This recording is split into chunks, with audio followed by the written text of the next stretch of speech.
Okay, welcome back. This is the next video in my series in blunders in World Chess Championships.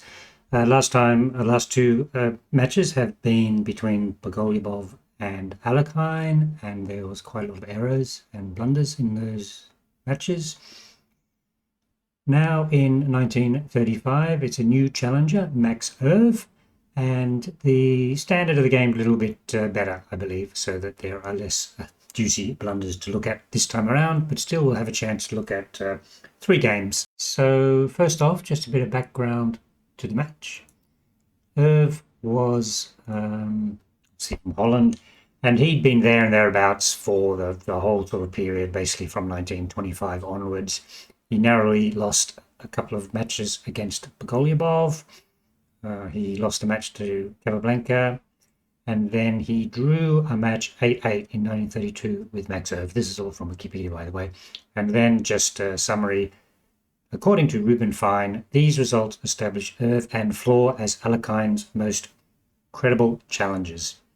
So, and then in Zurich 1934 match, Euwe again finished equal second with Floor behind Alekhine, and he defeated Alekhine in their game. In fact, before the match, I believe it was 7-7 was their scores in their individual games, so quite well matched.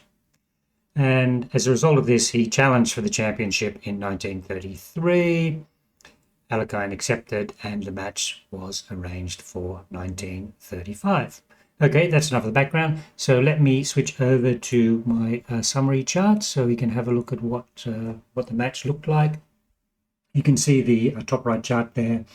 We're up to match 16, Alekhine versus Euwe. The red lines are Alekhine and the blue lines are Euwe, and you can see that Alekhine actually, burst out of the blocks basically and was up by at one stage, and then Euwe gradually edged his way back into the game and only got into the lead. You can see there in the chart. It was not till around about game 24 when Euwe got in front and he won by 1 point in the end. Okay, so that's how the match proceeded.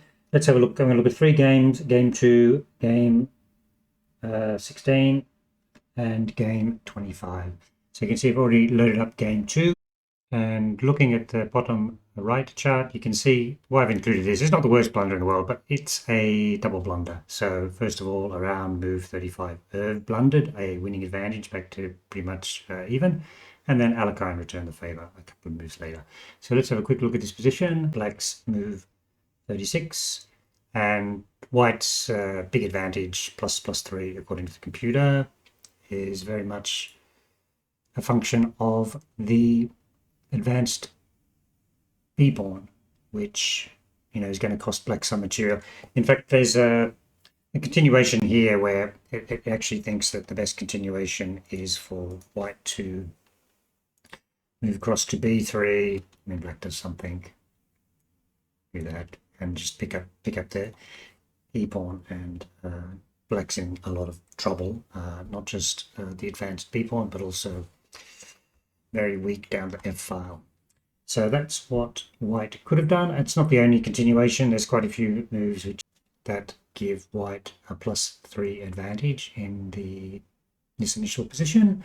But what he did do was Rook C2, and the problem with Rook C2 is he's just dropped hold of the B6 pawn, which Black proceeds to play correctly, take off the knight which is protecting it, and then grab the B pawn. And this position now basically even. Right here is even, and then Alekhine returns the favor. Alekhine should just gang up on the Rook on C6. I'll just do the variation, just out as one of the best moves.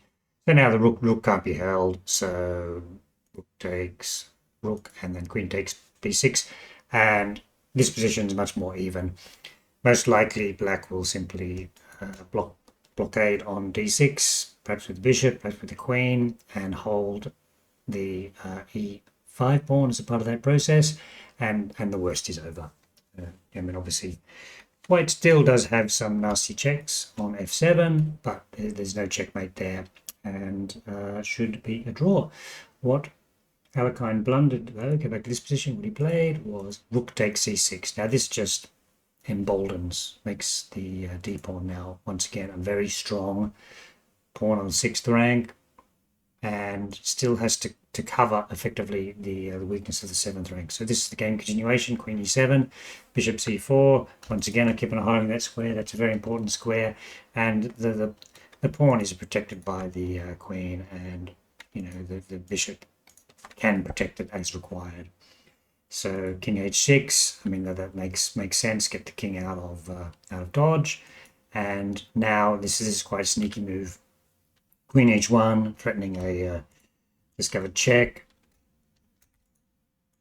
and so black actually prevents that by rook b2. But this is not going anywhere because now penetration on the 7th rank by the white rook, and it doesn't really matter. White is now lost. This is a nice tactic. I mean, basically the white pawn is going to go through rook c2, attacking the bishop, or so he thought, and thought the bishop would have to move, but white just plays queen to b7, and the game ended there. There's a few continuation. I mean, let's say black continued, took the bishop off, and I mean, you could promote, but the line given by the computer is actually sacrifice, must take back, and then promote to a queen with discovered check. You know, clearly winning. Okay, so let's move on to game 16. Okay, here we are. This is a rook endgame, which you can see there's repeated errors looking at that bottom right chart. So we're not going to look at it in too much detail because I think this deserves a video of its own. So we're going to go to move this position here. Okay, so this is a drawn position. Now that's why I say I'm going to have to do a video on this. It's somehow or other one of these situations where you're talking about an advanced rook pawn with the defending king many rows away, and the Vancouver position springs to mind. So it's very technical in terms of where the king has to be and where the defending rook has to be and where the attacking rook and king have to be. So this is a simplified position. Still a win for black. White is getting his king as close as possible, and then the idea now is that a3 is a winning move. I'll just go through the game moves, and I'll do a video later on this because I don't understand this position properly, and I would just like to look at rook h2 actually throws away the win, because now rook a8 is apparently drawing, but unfortunately white plays rook c3 check, and now it's back to being winning for black. I believe it's, once again, it's the king is too far away, too many files away, and one will promote. Okay, it's all winning now for black. Check, put the rook in the way. That's a nice check, so the pawn can advance to the 6th rank, and check there. He'll shield the king from the side, and the pawn will be able to promote. Okay, so that's quite interesting. I will cover that in another video, so let's leave that for now. But you can see that obviously a technical blunder in the endgame, allowing Alekhine to win that game. And then the last game I'm going to look at is game 25.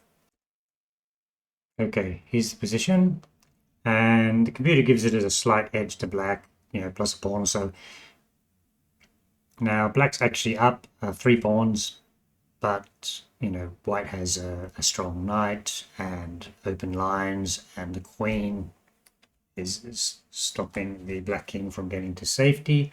So there's some compensation, but obviously it's a lot of pawns down, and you know, black decides the logical thing, f6, just get rid of that knight, and you know, if the knight retreats, then you know the game goes on, but black has a reasonable edge.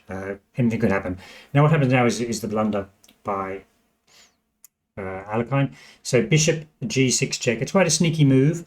There is just have a look at it. This is probably the only technical study you should look at today. what's wrong with bishop g6 check. It's got a neat idea behind it, but unfortunately it has one flaw. So work out the next few moves. Pause the video if you'd like. Okay, so having done that, so black takes the bishop off, right, and then knight takes g6. And you can see the double threat here, threatening the rook and threatening checkmate. Well, that's nice. So there's mainly one refuting move. Knight h3 check kind of works, but knight f3 check is the way to go. And what the problem with knight f3 check is that there's two continuations. We'll do the one which wasn't done in the game, just so you see what happens here. If variation, if the knight is taken that way, then we have queen g5 check, king moves across. We've picked up the piece, and now we're a piece and pawns up, so it's like +5. So that little tactic did not work if you took the knight back with the pawn, but that's the other way, which is the game continuation, which is queen takes f3, and our queen swapped off, and now you don't lose the piece, but the position is still pretty terrible, because remember, what's the pawn count? 2 pawns down at the moment. I think the knight had better get out of there before it gets trapped, or it would have fallen to the same rook check. Knight moves there, knight moves to d3, rook takes f3, and now once again we're back to a 3-pawn advantage. I mean, the game continues, but there's not much hope here for white, and in fact, the game continues, but it's a big advantage to black. So that blunder is, if we go to our little spreadsheet, I've been there for a while. I just noted that as the only blunder from today. It's this Alekhine one. Let's have a look. I'll just highlight it for you. It's this Alekhine one here. Bishop g6 check. It's just a terrible move. Basically threw away a piece. Wasn't so clever on Alekhine's part.